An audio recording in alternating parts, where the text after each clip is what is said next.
Bismillahirrahmanirrahim. Assalamualaikum warahmatullahi wabarakatuh. Alhamdulillah. Wassalatu wassalamu ala rasulillah Sayyidina Muhammad ibni Abdillah wa ala alihi wa sahbihi mawalah wa la hawla wa la quwata illa billah. Hadirin rahimakumullah, yang saya hormati Pak Camat atau yang mewakili, ya Pak Kapolsek, Pak Dan Ramil, Pak dari Kepala Desa, Lurah, atau Kepala Dusun namanya. Pak Kepala Dusun, para pimpinan Yayasan Darul Ulum, para guru, para ustadz, para wali murid atau wali santri namanya, dan para santri sekalian yang dirahmati Allah SWT. Kita mengucapkan syukur, alhamdulillah, atas peristiwa yang sangat penting, ya, kehadiran kita semua di majelis ini mudah-mudahan menjadi satu tonggak yang besar untuk kemajuan dari pendidikan kita, ya. Salawat dan salam kita haturkan kepada Rasulullah Muhammad SAW, pada keluarga, sahabat dan pengikut beliau sampai akhir zaman nanti. Bapak Ibu hadirin sekalian, khususnya ya saya bisa hadir di majelis yang mulia ini juga saya tidak terbayangkan, dan saya bersyukur dari kemarin bisa hadir di sini. Alhamdulillah, ya, juga ini berapa hari ini saya sering sekali mendapat kesempatan untuk menyampaikan tausiah di acara-acara wisuda. Biasanya sudah beberapa kali ini menghadiri wisuda di pondok pesantren, khususnya pesantren-pesantren takfid, ya. Kemarin di pesantren Al-Mansurah di Banjarnegara, hari Senin saya isi tausiah di pesantren saya di pesantren At-Taqwa Depok. Hari Ahad sebelumnya di pesantren Darul Munir di Bekasi, pesantren Tahfidzul Quran. Sebelumnya di pesantren Sukoharjo, di pesantren Qoryatul Quran. Yang saya ingat di 26 Mei di pesantren Surkati, ya, di Salatiga dan sebagainya, ya. Besok sekarang balik, insya Allah hari Sabtu besok saya ke Makassar, sama juga mengisi guru-guru di satu sekolah. Hadirin rahimakumullah, ini keberkahan yang luar biasa, Pak, bagi kita semua, bagi umat Islam dan juga bangsa Indonesia. Berapa kali saya hadir di acara-acara wisuda seperti ini, hadir dari kalangan ulama, tokoh masyarakat, ya, pimpinan organisasi Islam, dari pejabat pemerintah, ya, kadang-kadang dari wali kota, bupati, wakilnya, camat, ya, dari kepolisian, dari tentara. Ini bukan hal kecil, Pak. Ini menunjukkan, ya, bahwa alhamdulillah kita sebagai umat Islam dan sebagai bangsa Indonesia ini sudah menyelesaikan satu tahapan penting, ya, yaitu apa? Saling pengertian, saling percaya. Ini harus kita jaga betul. Ini mahal harganya, ya. Dulu nggak mudah seperti ini, ya. Dulu ada saling tidak percaya, ya kan, saling kecurigaan. Sekarang enggak, alhamdulillah. Kita umat Islam sudah membuktikan, ya, di Indonesia ini sebagai umat yang sangat mencintai negeri kita ini, ya. Bahkan, ya, negeri kita ini merdeka pun diakui juga, terutama perjuangan dari para ulama kita, ya, mulai nggak pernah berhenti kita ini memperjuangkan kemerdekaan. Bapak Ibu sekalian, sebelum merdeka, Pak, negeri kita ini dulunya 100% bukan muslim. Ya, dulu negeri ini 100% bukan muslim. Bagaimana dakwah yang hebat, ya, yang data-data sejarah sebetulnya menunjukkan ya, pasti sudah ada dai yang datang ke negeri kita sejak zaman sahabat Rasulullah SAW. Karena ada sahabat Nabi yang meninggal di Cina. Di masa Khalifah Utsman bin Affan radhiyallahu anhu itu sudah ada hubungan diplomatik antara Madinah dengan Cina. Jadi kalau dari Timur Tengah ke Cina dulu hampir pasti melintasi negeri kita ini, Nusantara ini. Jadi bagaimana dakwah yang dilakukan oleh para dai kita dulu gitu ya, bisa mengubah negeri ini yang sebelumnya 100% bukan muslim menjadi hampir 100% muslim. Indonesia sekarang ya dikenal negeri muslim terbesar di dunia dengan jumlah umat Islam sekitar 240 juta. Dan dakwah ini terus menerus bergerak ya, seperti yang kita saksikan di daerah kita ini, di Batur ini, Masya Allah ini di mana-mana seperti ini. Saya sudah keliling hampir seluruh Indonesia, dari Aceh sampai Papua. Mungkin hanya 2 provinsi yang saya belum kunjungi itu ya. Provinsi Sulawesi Barat dengan Provinsi Kalimantan Utara, itu yang saya belum.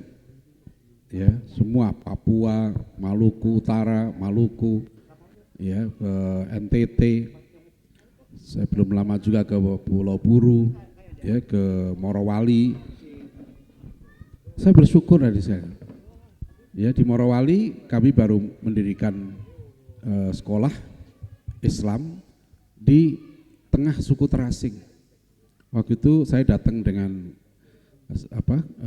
wakil Dewan Dakwah dari kantor Kementerian Agama, direktur zakatnya, ya, hadir. Kami meresmikan masjid di tempat yang nggak ada sinyal handphonenya, ya, dan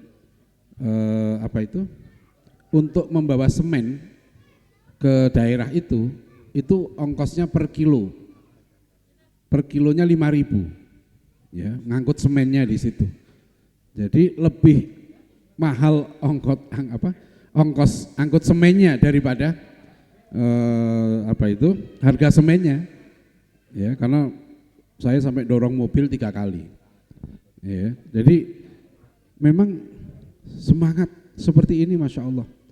Dan itu suku terasing 50% alhamdulillah memeluk Islam, ya, sebelumnya mereka animis. Ini kita syukuri perkembangan dakwah Islam, pendidikan di kita, ya.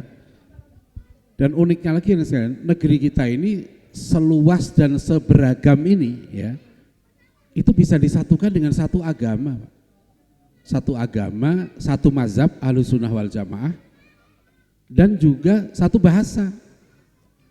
Bahasa yang kita gunakan sekarang ini, bahasa Indonesia ini berasal dari bahasa Melayu. Bahasa Melayu ini dulu bahasa kecil di daerah Jambi, ya, daerah Sumatera, yang oleh para ulama kita diangkat menjadi bahasa nasional, menjadi bahasa perdagangan dan bahasa ilmiah.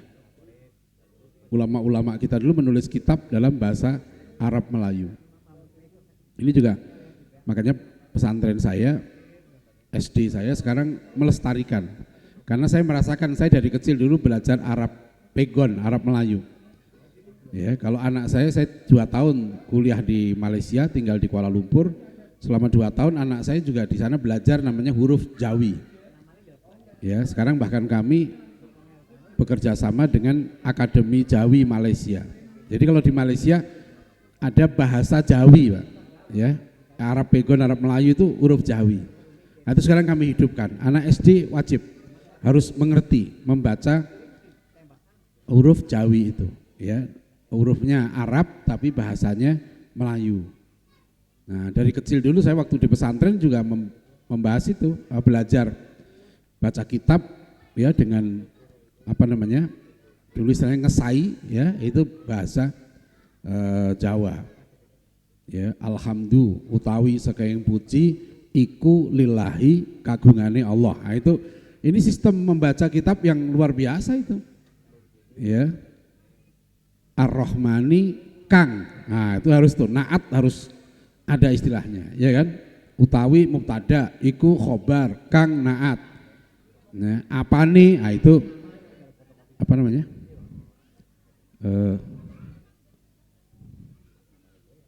Astagfirullahaladzim, sudah lupa, tua ini udah tua. Ya, itu tamyiz ya. Nah, jadi kita ya sekarang ini ya, alhamdulillah suasana seperti kita ini ya, apalagi Bapak Ibu sekalian dikaruniai alam yang begini sejuk ya. Di mana-mana kepanasan sekarang nih Pak ya. Di sini malah masih kedinginan. Ini susah nih ya. Ini harus dijaga betul. Saya mohon betul di sini kita semua umat Islam menjaga kelestarian ya, alam. Saya cerita sedikit Pak. Negara yang secara agama itu sudah jauh dari ketaatan, namanya Finlandia.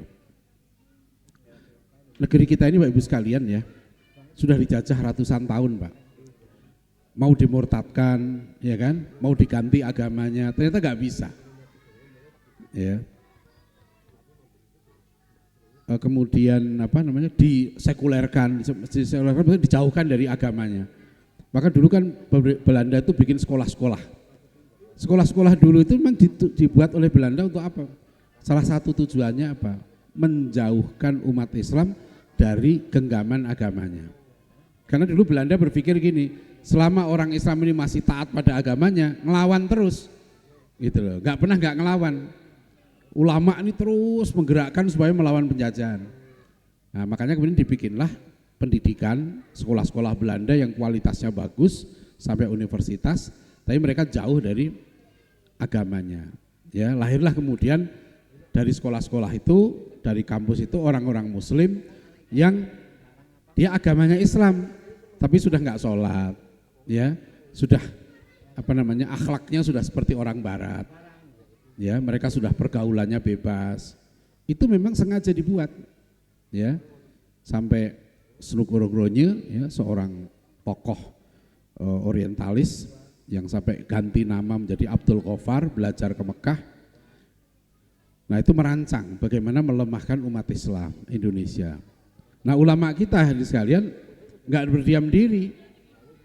Waktu penjajah itu mulai menjajah dengan pendidikan, ulama kita juga bikin pendidikan, ya, maka lahirlah perlawanan terhadap sekolah-sekolah Belanda waktu itu. Dimulai dari Solo, ya, berdiri Mambaul Ulum 1905, didirikan oleh Paku Buwono ke-10. Dulu Kiai Ahmad Dahlan pernah ngajar di situ, Kiai Imam Zarkasi pernah ngajar di Mambaul Ulum, sekarang masih ada Mambaul Ulum. 1905 juga di Jakarta berdiri namanya Jamiat Khair, itu madrasah aliyah tingkat internasional. Ya, 1910 berdiri pesantren Kiai As'ad di Situbondo. Nah, saya pernah diundang ke sana di Situbondo 1910. 1912 berdiri Muhammadiyah. 1913 berdiri Madrasah Al-Irsyad Internasional di Jakarta. Kalau saya baca kurikulumnya, Masya Allah. Waktu itu umat Islam 1913 tuh ya.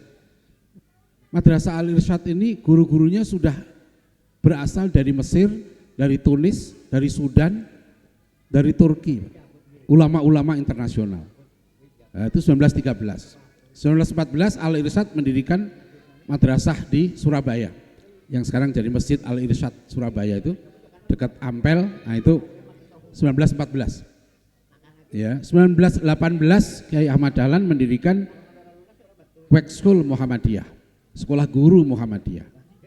Ya, 1922 Ki Hajar Dewantoro mendirikan Taman Siswa. 1923 berdiri Persis, Persatuan Islam di Bandung.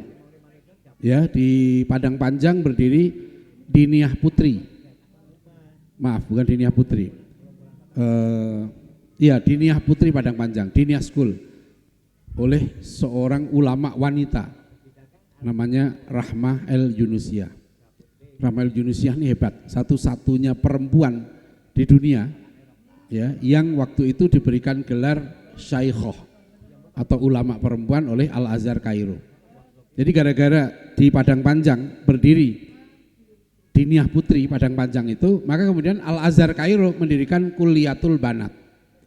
Jadi mereka mencontoh perguruan yang ada di Indonesia. Nah, hadirin rahimakumullah, terus menerus sampai sekarang, Pak. Ya, umat Islam ini bergerak terus dalam situasi apapun. Alhamdulillah. Tahun 80-an kalau Bapak Ibu sekalian lihat ada gerakan besar-besaran dari Indonesia, yaitu gerakan baca tulis Al-Qur'an. Ya, metode Iqra mulai ditemukan. Ya, setelah itu nanti berbagai metode. Dan belakangan ini muncul lagi gerakan luar biasa, gerakan tahfidzul Quran. Rumah-rumah tahfidz ya bermunculan. Dan yang luar biasa apa? Dari semua gerakan pendidikan ini, itu anak-anak itu mengubah, anak-anak itu yang mengubah orang tuanya, Pak. Ya, saya punya cabang TK saya di daerah Cijantung, itu dekat dengan Kostrad, Kopassus di situ. Banyak anak-anak perwira TNI sekarang sekolahnya ke sekolah-sekolah Islam. Ya, karena mereka ingin, kami Dewan Dakwah punya TK dan SD, SMP, Firdaus di Magelang, tepat depannya Akmil itu. 60% muridnya SD itu keluarga dari Akademi Militer. Ini enggak mudah. Ya. Artinya apa? Artinya sekarang ini kita sudah ada pemahaman bahwa negeri kita ini alhamdulillah sekalian ya, itu kita harus bersama-sama bersatu meningkatkan keimanan dan ketakwaan, dan itu sudah diakui oleh konstitusi kita. Pasal 31 ayat 3 ya, Undang-Undang Dasar 1945. Ada yang hafal enggak? Kalau enggak ada yang hafal, kalau ada yang hafal saya kasih hadiah umroh. Tapi syaratnya enggak ada yang hafal. Ayo, ada yang hafal enggak? Pasal 31 ayat 3 Undang-Undang Dasar 1945. Nah ini kadangkala ya kok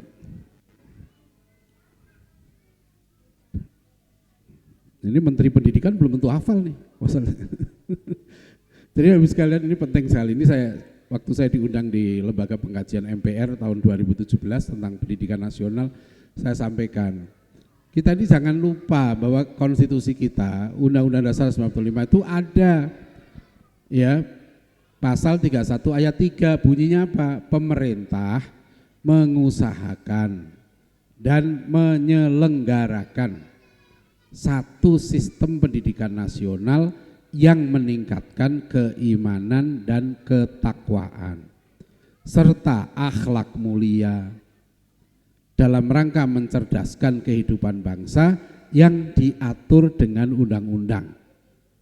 Kan keren, Pak, bunyinya. Coba diulang lagi. Pemerintah mengusahakan dan menyelenggarakan satu sistem pendidikan nasional yang itu berarti sifatnya apa? Meningkatkan keimanan dan ketakwaan serta akhlak mulia dalam rangka mencerdaskan kehidupan bangsa yang diatur undang-undang. Coba sekarang artinya apa ini? Berarti semua pendidikan nasional dari TK sampai perguruan tinggi harus 3 ini fungsinya, atau 4 tambah cerdas tadi. Ya, yaitu iman, takwa, akhlak mulia dan mencerdaskan. Itu sebenarnya mudah. Nah, sekarang pemerintah, menteri yang baru nih, Menteri Nadiem nih, bulan Maret kemarin mengeluarkan Permendikbud yang baru. Permendikbud nomor 12 tahun 2024 ya, tentang kurikulum merdeka. Nah, kurikulum dari PAUD ya sampai menengah dan dasar dan menengah. Apa isinya? Ini penting nih. Sebab kita mendirikan ini ada landasannya ini. Ada landasan konstitusionalnya, ada landasan undang-undangnya. Kalau ini pendidikan dasar menengah, Undang-Undang Sisdiknas nomor 20 tahun 2003. Ya. Dan sekarang dijabarkan dalam Permendikbud yang baru nih. Ya, yaitu tujuannya melahirkan istilahnya itu profil pelajar Pancasila. Nah, profil pelajar Pancasila Bapak sekalian, kata Permen yang baru ini, peraturan menteri ini, ada 6 cirinya. Ya, 1, Yang namanya pelajar Pancasila itu satu, beriman, bertakwa kepada Tuhan Yang Maha Esa, dan berakhlak mulia. Satu. Yang kedua, bergotong royong. Ketiga, berkebinekaan global. Keempat, bernalar kritis. Kelima, mandiri. Keenam, kreatif. Nah, itu ya. Pasal 17. Ya, Peraturan Menteri nomor 12 tahun 2024. Jadi kita punya landasan, Pak, ya. Dan sekarang di peraturan ini Bapak sekalian sudah disetarakan antara yang formal, non formal, informal. Jadi antara PKBM paket itu ya, paket A, atau yang SD formal, atau bentuk-bentuk lain yang sederajat sekarang oleh pemerintah diakui semua. Ya, disetarakan semua. Kalau sistem pondok pesantren malah ada muaddalah. Artinya Bapak Ibu sekalian, pemerintah sebetulnya melalui undang-undang dasar sudah memberikan jalan. Ya, siapapun nanti presidennya, siapapun menterinya, kita punya jalan sendiri. Ya, sering saya mendapat pertanyaan, kok pemerintah begini, udah kita ini umat Islam, masyarakat itu sebetulnya diberikan kesempatan untuk mendidik sendiri. Apalagi Bapak Ibu sekalian, kita ini sebagai umat Islam, pendidikan ini bukan sekolah. Tidak sama loh pendidikan dengan sekolah. Maksudnya jangan disamakan pendidikan dengan sekolah. Ini yang saya sebut penyakit sekolahisme. Menyamakan pendidikan dengan sekolah. Ya, pendidikan ini sebenarnya lebih tepatnya itu thalabul ilmi. Bahkan kalau kita mengacu kepada misi Rasulullah SAW dalam surat Al-Baqarah 151 dan Al-Jumu'ah ayat 2, tugas Nabi itu 3. Ya, walladzi ba'atsa fil ummiyina rasulan minkum yatlu alaihim ayatihi wa yuzakkihim wa yuallimuhumul kitaba wal hikmah. Jadi tugas Nabi itu 3. 1, ya, yatlu alaihim ayatihi, tilawah. Tugas Nabi itu menyampaikan ayat-ayat Allah. Yang kedua, tazkiyah wa yuzakkihim, mensucikan jiwa mereka. Yang ketiga, wa yuallimuhumul kitaba wal hikmah, itu taklim. Nah, 3 tugas inilah yang sebetulnya dirumuskan dalam satu kata namanya ta'dib. Ya, Rasulullah menyebut dalam sebuah hadis ya, Ad-dabani Rabbi fa'aksana ta'dibi. Tuhanku mendidikku, maka jadilah pendidikanku itu yang terbaik. Jadi Rasulullah itu dididik langsung oleh Allah. Ya. Nah, nanti pendidikan Nabi itu pendidikan yang terbaik karena gurunya terbaik. Maka Nabi sebutkan khairun nas qarni tsummal ladzina yalunahum tsummal ladzina yalunahum. Ya. Jadi generasi terbaik, manusia terbaik itu zamanku, kata Rasulullah. Ya, kan kemudian menyusul generasi berikutnya yaitu generasi tabi'in dan generasi tabi'ut tabi'in. Nah, 3 generasi ini yang disebut generasi salafus soleh. Nah, kenapa generasi sahabat terbaik? Apakah fisiknya beda dengan kita? Enggak. Bani Adam ini Bapak Ibu sekalian itu enggak berubah dari zaman Nabi Adam sampai nanti kiamat. Namanya Bani Adam itu kayak kita. Matanya sama, hidungnya sama, tulangnya sama, sel darahnya sama, jantungnya sama. Kenapa sahabat Nabi dikatakan sebagai generasi terbaik? Manusia-manusia terbaik, karena pendidikannya terbaik. Jadi yang membedakan manusia satu dengan manusia yang lain itu adalah pendidikannya. Pendidikan terbaik kenapa? Karena gurunya terbaik. Yang kedua, karena kurikulumnya terbaik. Ya, jadi kalau kita mau pendidikan kita terbaik, pertama lihat gurunya siapa. Gurunya Rasulullah SAW, ya enggak mungkin beliau digantikan yang lain. Ya, maka dulu bahkan di negara mana saja Bapak Ibu sekalian sampai sekarang, Pak. Kalau mau pendidikannya terbaik, maka yang jadi guru harus orang-orang terbaik dari masyarakat itu. Ya, tadi saya ngambil contoh misalnya Finlandia. Finlandia ini negara di Eropa yang rata-rata mereka sudah tidak menganggap agama itu penting. Ya, Inggris, Perancis, Jerman, Swedia itu tinggal 10% penduduknya yang mengatakan agama sangat penting. Orang Indonesia ada 93%. Ya, di survei satu lembaga riset internasional bahwa ada 93% orang Indonesia yang mengatakan agama penting. Jepang tinggal 10%, Australia 18%, Amerika 53%, Israel di dalam survei itu yang mengatakan agama sangat penting tinggal 36%. Nah, Finlandia itu sekitar 10-15%. Ya.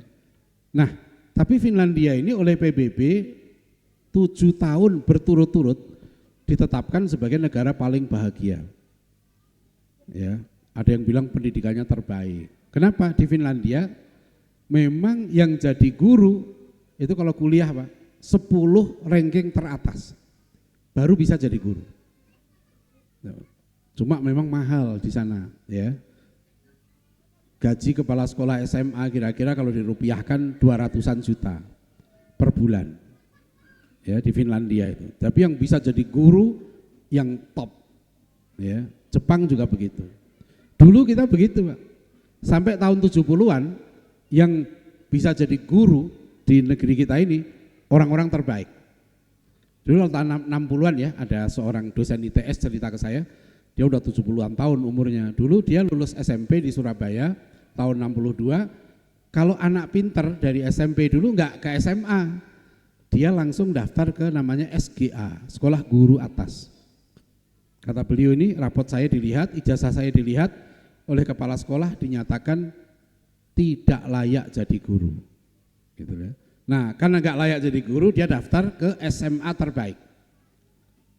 Nah, dari situ dia diterima di SMA terbaik. Jadi dulu yang masuk SMA terbaik itu yang nggak lulus tes guru. Yang nggak terpilih jadi guru baru masuk ke SMA terbaik. Nah, dari situ dia kuliah di ITS. Terus sekarang menjadi dosen di ITS, dosen teknik elektro. Jadi dia bilang, dulu orang kayak saya ini dinyatakan nggak layak jadi guru, gitu. Ya, makanya kalau Bapak Ibu sekalian anaknya pinter-pinter, ya ini jadi guru. Ya, anak saya 7 orang, ya sekarang ini semua saya dorong jadi guru. Ya, anak saya nomor 1 dulu dari Gontor, kuliah ke IPB. Saya dorong jadi guru, tapi sekarang dia mau bisnis dulu, dia kerja di satu perusahaan minyak di Kalimantan. Ya udah, tapi saya pesani terus, tolong ngajar. Ya, dulu dia pernah ngajar bahasa Arab, saya seneng. Ya ngajar di SD bahasa Arab, karena anak saya nomor 2 dulu di Gontor, kuliah di Al-Azhar Kairo. Mau lanjut S2, saya nggak boleh. Kamu pulang jadi guru. Sekarang dia mimpin pesantren tingkat SMP. Harus jadi guru. Karena saya bilang kalau kamu nggak jadi guru, ilmu kamu tidak berkah. Ya, ilmu itu berkah kalau diamalkan dan diajarkan. Anak saya nomor 3 perempuan, juga saya kuliahkan guru. Ya, dia jadi guru sejarah. Waktu mau dilamar, calon mantu saya sodori formulir, ya, bahwa anak saya tidak boleh dibawa keluar pesantren. Jadi kalau nggak mau tanda tangan, nggak jadi. Gitu ya. Jadi saya pokoknya jadi guru.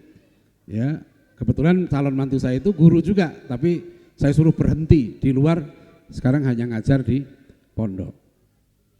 Anak saya nomor 4, nah ini masih tawar-menawar juga karena dia kuliahnya desain, dulu pernah ngafal Quran 30 juz, pernah bahasa Arab, belajar bahasa Arab di Sudan setahun, ya. Saya dorong jadi guru. Nah, sekarang dia memang membantu pesantren dalam desain. Enggak apa-apa, yang penting kamu bantu dakwah. Ya. Nah, mulai anak saya nomor 5, begitu lulus SMA saya di pondok, langsung jadi guru di pondok. Ya. Dan kuliah juga kuliah guru. Kuliah dakwah dan bayar sendiri dengan uang gajinya. Anak saya nomor 6 begitu juga. Malah dia anak saya nomor 5, 6 ini sudah jadi guru sejak dia SMP. Sejak umur 12 tahun sudah jadi guru, itu guru taekwondo. Ya, dulu rumah kami dekat dengan Brimob di Kelapa II Depok. Jadi anak saya ini sudah sabuk hitam rata-rata dan jadi guru bela diri. Ya. Nah, anak saya nomor 7 baru sekarang ini masih di pesantren. Jadi Bapak Ibu sekalian, itu Pak, jadi guru itu mulia. Ya. Kakek saya guru ngaji sampai umur 90 tahun. Paman saya guru. Paman saya punya paman tuh sopir truk. Tapi tetap ngajar ngaji karena dulu orang pesantren. Saya punya paman pedagang pasar. Pagi-pagi subuh tuh udah jualan di pasar. Pergi jualan kain di pasar. Nah, ibu saya di Bojonegoro itu juga sampai sekarang sudah 74 tahun masih ke pasar, masih jualan. Ya, kami dulu keluarga pedagang. Jadi dulu Bapak Ibu sekalian ya, para santri dulu kalau belajar agama gitu, terus nggak ngajar ilmunya itu gurunya nggak ridho. Ya, jadi anak saya tanya lulus Gontor, kamu ngapain lulus pesantren? Mau kuliah Pak? Dia bilang salah. Lulus pesantren itu bukan kuliah. Lulus pesantren itu berjihad. Apa jihadnya santri? Ngajar. Kiai Haji Imam Zarkasi, ya, saya sampai sekarang masih mengajar di pesantren Gontor juga, mengajar program kader ulama. Ya, itu Kiai Imam Zarkasi di biografinya Bapak Ibu sekalian ya, nanya Pak, para santri yang sudah lulus, kamu sudah ngajar? Belum Pak Kiai. Apa kata Kiai Imam Zarkasi? Mati kamu katanya. Jadi sudah lulus pesantren, ya, dapat ilmu, nggak diajarkan, dia bilang mati kamu. Itu. Maka beliau ada videonya, suaranya di YouTube tuh ada. Kiai Imam Zarkasi mengatakan, aku didik kalian jadi orang-orang besar. Orang-orang besar itu apa? Orang-orang yang mengajarkan ilmunya yang didapat di pondok. Bukan jadi pengusaha, bukan jadi ketua partai, bukan jadi ketua ormas yang besar kata beliau. Tapi kamu keluar dari pondok ini mengajarkan ilmu yang sudah kamu dapat di pondok ini. Itu orang besar. Kamu pergi ke pelosok-pelosok kampung, ke lereng-lereng gunung, ke kolong-kolong jembatan, mengajarkan ilmu. Itu yang aku maksud orang besar. Ibu sekalian, itu pendidikan. Sebenarnya pendidikan ini tanggung jawab orang tua, bukan tanggung jawab kutab, bukan tanggung jawab sekolah, bukan tanggung jawab kampus. Ya, jadi selalu ada yang bilang gini ke saya, Ustadz, habis menterinya begini sih, nanti di akhirat Ibu sekalian, kita ini harus didik anak kita dengan benar. Apakah kita tinggal di Rusia, tinggal di Amerika, tinggal di Filipina, tinggal di Saudi, tinggal di Batur, ya, tetap wajib mendidik anak kita dengan benar. Jadi nggak bergantung sama siapa presiden, siapa menterinya. Ya. Nah sekarang kalau orang tua nggak bisa mendidik anak, tugasnya apa? Tugasnya mencarikan guru untuk anaknya. Sebenarnya adanya sekolah, kutab dan itu darurat sebetulnya. Ya, kalau normal orang tuanya bisa didik anak sendiri, kewajibannya orang tua. Ya, yang semalam saya bahas di masjid itu, ku anfusakum wa ahlikum naro. Jaga dirimu dan keluargamu dari api neraka. Tugas orang tua itu dua, addibuhum wa allimuhum. Didiklah anakmu menjadi orang beradab. Beradab itu apa artinya? Berakhlak mulia. Karena itu hakul waladi ala walidihi, salah satu hak anak atas orang tuanya, dia mendapatkan pendidikan akhlak yang benar. Jadi tugas kita sebagai orang tua itu apa? Mendidik anak kita supaya jadi anak yang jujur, anak yang disiplin, anak yang tidak malas, anak yang tidak juben penakut. Ya, ini banyak sekali ini sekarang penyakit yang melanda anak-anak kita ini, yaitu penyakit malas. Maka Rasulullah mengajarkan pada kita doa, Allahumma inni a'udzubika minal ajzi wal kasal. Ya Allah, jauhkan kami dari sikap lemah dan malas. Lemah, Pak. Saya ketemu ada anak-anak sendiri udah putus asa, nggak bisa begini, saya nggak bisa. Saya bilang, kamu bilang nggak bisa itu kenapa? Kan orang lain bisa, kenapa kamu nggak bisa? Kamu punya mulut, bisa ngomong. Kok disuruh ngomong bilang nggak bisa? Orang lain bisa, berarti kamu bisa. Kan gitu. Jadi itu penyakit, namanya penyakit lemah, malas, ajz. Dan Rasulullah nggak suka. Ya, jadi kalau kita disuruh berdoa, orang Islam itu nggak boleh dikit-dikit merasa nggak mampu, nggak boleh. Ya, ada lagi penyakit malas, kasal. Ya, jadi ada yang penyakit juben, takut, penakut. Ya, mau Berlayar ke laut takut tenggelam. Mau naik pesawat takut pesawatnya jatuh. Mau kawin takut cerai. Ya. Mau apa lagi? Dagang takut rugi. Nah ini namanya juben. Itu penyakit takut, penakut tuh. Salah satu ummahatul akhlak ya, ibunya akhlak itu adalah syaja'ah. Kita harus mendidik generasi muda ini, anak-anak menjadi anak pemberani. Ya. Jadi kalau dulu sahabat Nabi nggak gentar menghadapi pasukan Romawi yang sampai 5-10 kali lipatnya, orang-orang udah panik. Wahai Khalid bin Walid, Romawi banyak sekali. Mereka udah pengalaman perang ratusan tahun, senjatanya lebih lengkap. Apa kata Khalid bin Walid? Jumlah kita juga banyak. Kita menang kalau Allah bersama kita dan kita kalah kalau Allah meninggalkan kita. Nah, itu optimis. Anak-anak ini dari kecil tanamkan jiwa optimis. Kalau orang lain bisa, kamu juga bisa. Jangan sampai kita kalah. Ya. Itu orang Indonesia itu begitu. Dulu bayangkan negeri ini dulu bukan muslim, datang dai-dai kita, enggak pesimis dengan pertolongan Allah. Maka ada 3 resep yang diberikan Rasulullah pada kita untuk sukses. Ya. Rasulullah bersabda, ikhris ala ma yanfa'uka. Semangatlah kamu meraih apa yang baik bagimu. Yang kedua, wasta'in billah, mintalah pertolongan kepada Allah. Dan yang ketiga, wala ta'jizan, jangan sekali-sekali merasa tidak mampu. Jadi orang Islam sekalian itu orang yang dididik tadi menjadi generasi khairu ummah. Ya. Generasi khairu ummah ini generasi terbaik, Pak. Dan umat Islam itu memang bukan umat biasa. Umat Islam itu ditugaskan menjadi wasit bagi dunia ini. Wa kadzalika ja'alnakum ummatan wasata litakunu syuhada 'alan nas, ya, Al-Baqarah 143. Jadi supaya kita menjadi generasi yang memimpin, ya. Ummatan wasata itu kalau menurut saya lebih tepat diterjemahkan sebagai umat terbaik atau umat terkuat. Karena dia menjadi saksi atas manusia yang lain, menjadi wasit. Menjadi wasit itu kan artinya memimpin.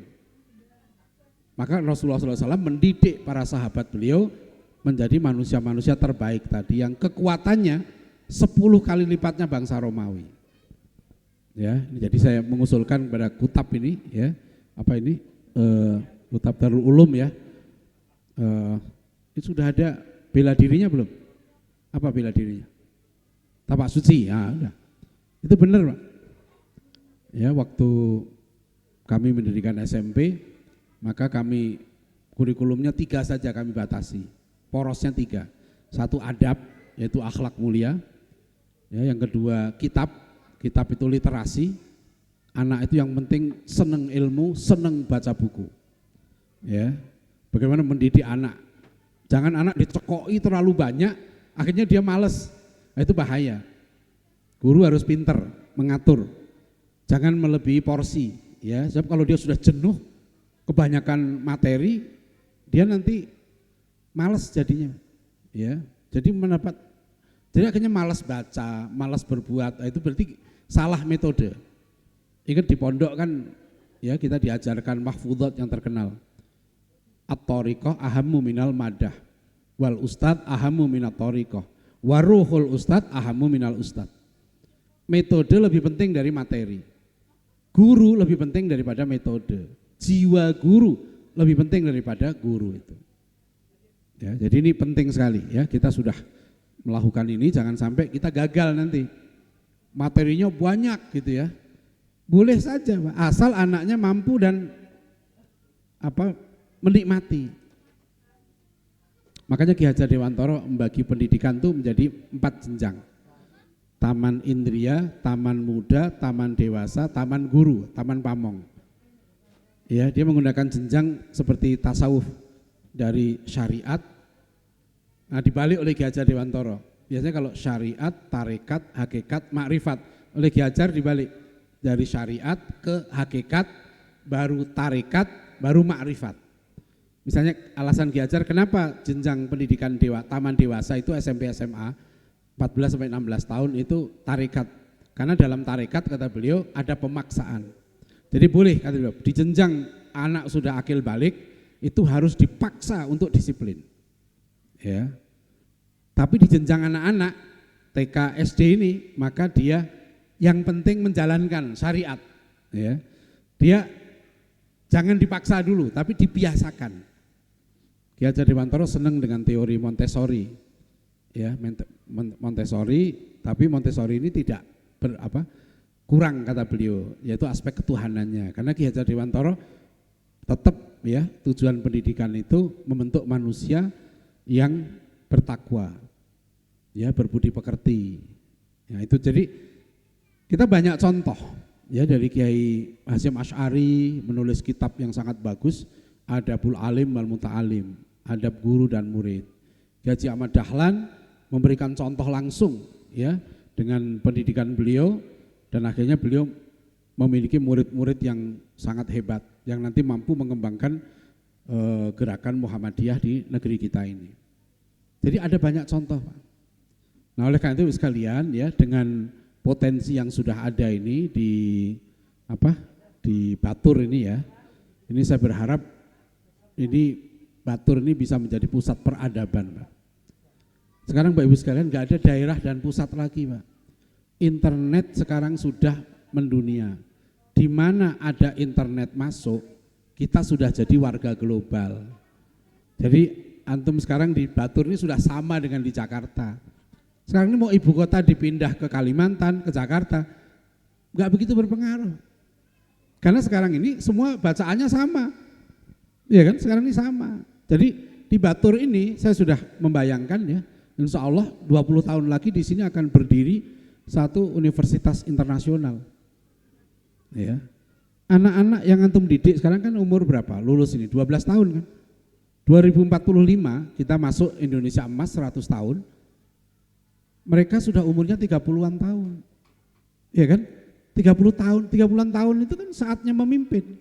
Seperti Gibran 36 tahun. Ya kan?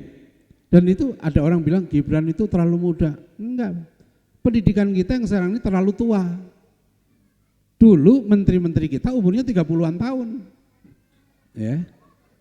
Mr. Safruddin Prawiran Negara waktu diberi mandat oleh Bung Karno mendirikan PDRI di Bukit Tinggi, umurnya 34 tahun. Waktu itu beliau menteri urusan kemakmuran. Ya, umur 34 tahun. Panglima Sudirman menjadi jenderal kalau nggak salah sekitar 39 tahun. Ya, Panglima besarnya Pangeran Diponegoro Sentot Ali Basyah Prawira Dirja itu menjadi panglima perang umur 21 tahun. Ya, Ki Haji Imam Zarkasi mendirikan pesantren Gontor itu umur 16 tahun. Ya, jadi dulu anak-anak muda, bahkan Semaun, Alimin, Darsono bikin PKI itu juga 20-an tahun. Bung Karno Bapak sekalian, Bung Karno bilang umur 15 tahun saya ngintil Kiai Ahmad Dahlan. Waktu itu dulu mendengarkan ceramah Kiai Dahlan di Surabaya. Waktu itu berapa umur Bung Karno? 15 tahun. Jadi 15 tahun itu Bung Karno sudah berguru sama Kiai Ahmad Dahlan.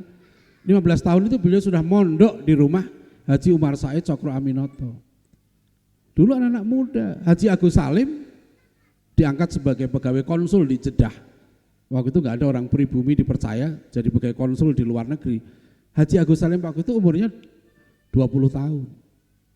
Ya, jadi sekarang ini banyak pendidikan kita ya yang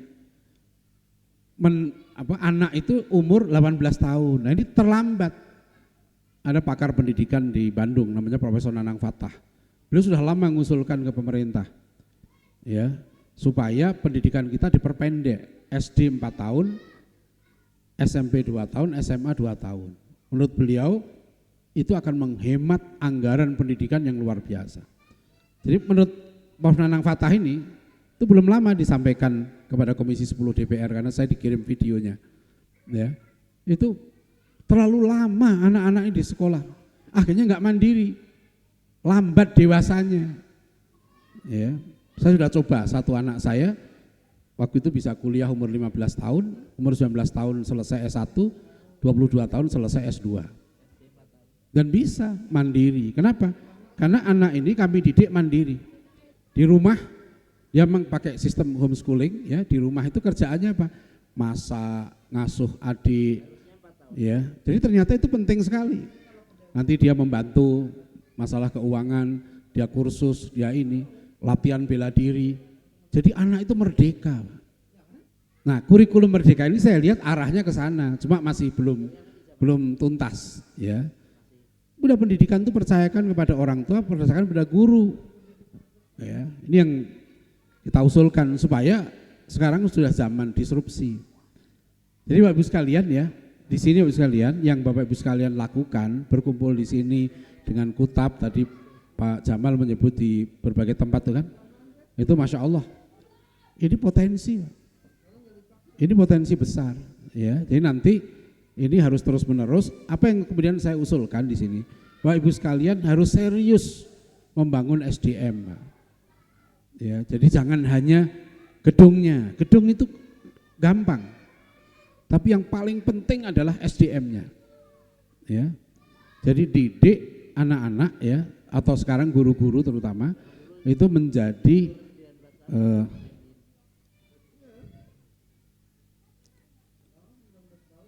menjadi guru-guru yang unggul. Jadi saya usulkan kepada ketua yayasan nih supaya nanti guru-guru yang unggul itu didik betul, jangan guru dihabiskan waktunya untuk bekerja. Ya, 20 tahun ngajar terus nggak ada kesempatan untuk menguatkan ilmunya. Saya ini wartawan, dalam tradisi wartawan itu biasanya di koran-koran besar itu setiap wartawan diberikan kesempatan untuk cuti istirahat sekitar 2 bulan. Jadi misalnya kami harus kerja di kompartemen politik, bidang politik kira-kira 2-3 tahun. Setelah kami dianggap menguasai bidang politik, maka ada istirahat sekitar 2 bulan untuk buat riset, buat penelitian. Nanti dia mendalami secara akademik, setelah itu dia pindah lagi ke bidang yang lain. Nah, guru juga harus begitu. Jadi sekolah ya, pesantren atau perguruan tinggi harus menyediakan anggaran untuk peningkatan SDM. Ya, jadi jangan dihabiskan. Misalnya tadi kita meresmikan bangunan ya, rencana prakutab kan, betul ya? Istilahnya prakutab. Ini baru saya dengar di sini istilah ini ada prakutab. Berarti nanti ada pascakutab gitu ya. Jadi kalau ada prakutab ada pascakutab. Nah, itu sejak awal kan menghimpun dana. Dana itu jangan hanya untuk fisik. Dari awal sisihkan dana untuk peningkatan SDM. Ya, jadi dana untuk pendidikan guru. Sebab nanti yang mengajar di prakutab ini atau kutab ini minimal itu doktor. Ya. Kemarin pada yang heran di SMA saya hampir semua yang ngajar itu doktor. Dan doktor saya pilih yang ahlinya. Misalnya di tempat kami kalau SMA ya, itu dia harus mempelajari pemikiran Kiai Haji Hasyim Asy'ari selama 1 semester. Mempelajari sejarah dakwah Wali Songo itu 1 semester. Yang mengajar sejarah dakwah Wali Songo itu doktor yang memang ahli bidang Wali Songo. Disertasi doktor dia tentang Wali Songo. Ya, jadi dia ngajar SMA. Yang mengajar pemikiran Kiai Hasyim Asy'ari, seorang ulama muda NU, lulusan S3 Gontor, memang ahli tentang pemikiran Kiai Hasyim Asy'ari. Gitu ya. Yang mengajar Muhammad Natsir, pemikiran Muhammad Natsir saya sendiri. Yang mengajar pemikiran Buya Hamka, doktor sejarah dari UI yang memang tesis dan disertasinya tentang Buya Hamka. Jadi jangan sembarangan, jangan menganggap ini cuma SD, nggak bisa begitu. Guru harus yang kualitas. Rasulullah itu mengajar dari anak-anak sampai nenek-nenek, Rasulullah mengajar. Ya, jadi jangan dianggap mengajar ini peristiwa biasa. Ini peristiwa besar. Aktivitas penting dalam kemajuan masyarakat kita ke depan. Ya, jadi itu penting ya. Jadi alhamdulillah saya bersyukurlah ya. Insya Allah ini menjadi tonggak penting dari perjalanan pendidikan kita ke depan. Jadi dirancang betul di sini, mungkin dengan pemerintah gitu, untuk kecamatan ini menjadi pusat peradaban ke depan. Saya siap nanti untuk kita diskusi lebih jauh. Ya, dan itu semua Pak. Misalnya contoh begini. Ini di mana-mana saya saksikan, mumpung belum terlanjur Pak. Tadi makanya begitu peletakan batu pertama, ya, itu kan saya usulkan, tolong jalannya diperluas. Kita ini termasuk dikritik Pak. Orang Indonesia ini aneh, tanahnya luas, tapi bikin jalan kok sempit. Kita kalau di Malaysia nggak ada jalan sempit tuh. Jalan tuh luas-luas, masuk komplek ya luas. Kita nggak ngerti kenapa kok bikin toilet ya kecil, bikin ini kecil, kayak kita kekurangan tanah aja gitu. Nah mumpung yang belum terlanjur, ya jalan itu paling enggak minimal 6 meter lah. Ya jalan yang tadi di depan itu 6 meter supaya orang nyaman. Ya, pondok saya begitu, jalan semula kira-kira 2 meter, kami lebarkan menjadi sekitar 6 meter, biar senang, orang lewat juga senang. Ini bagian dari membangun peradaban, ya. Juga nanti misalnya kita punya ciri khas di sini, karena peradaban itu dibangun dari ilmu, ya, dibangun dari nanti insya Allah dengan iklim yang sejuk begini, insya Allah orang dari berbagai dunia datang ke sini. Di sini harus kita ciptakan magnetnya. Magnetnya siapa? Ulama-ulamanya. Datang kan Ustadz, kalau misalnya di sini nggak ada ulama ahli tafsir, ada nggak di sini? Belum kan? Nah, antum cari, antum pergi ke Mesir, cari mahasiswa yang paling pintar di sana, ya kan? Yang belum kawin, bawa ke Batur ini, kawinkan dengan orang sini, kasih rumah, ya kasih gaji sebulan, ya 50 juta lah. Ya, 50 juta itu bisa dibagi 2, ya, yang 5 juta di dunia, yang 45 juta di akhirat, gitu ya. Tapi 50 juta tetap, ya, cuma yang 45 juta di akhirat. Itu harus berani, Pak. Kenapa Amerika itu hebat? Amerika jadi, memang Amerika menggunakan sumber daya sendiri? Enggak. Amerika itu pinter, Pak. Mana yang ahli fisika paling top di dunia? Dia ambil, Einstein kan, diambil ke Amerika. Mana ahli agama paling pintar, dia bawa ke Chicago. Caranya begitu. Jadi antum harus berpikir global sekarang di sini ini. Kenapa saya mengatur ini? Karena di sini alamnya sejuk, tanahnya subur, harus dipertahankan ini, nggak boleh dirusak. Tadi saya mau cerita Finlandia sampai lupa. Orang Finlandia itu Pak, jadi negara paling bahagia di dunia, ya, karena 3 hal. 1, ciri orang Finlandia tuh nggak suka pamer. Jadi nggak suka banding-bandingkan, pamer kekayaan tuh mereka budayanya nggak begitu. Ya. Yang kedua, mereka itu suka memelihara alam. Jadi mereka nggak mau merusak alamnya. Di sini harus betul-betul dijaga, ya. Kemudian yang ketiga, orang Finlandia itu jujur.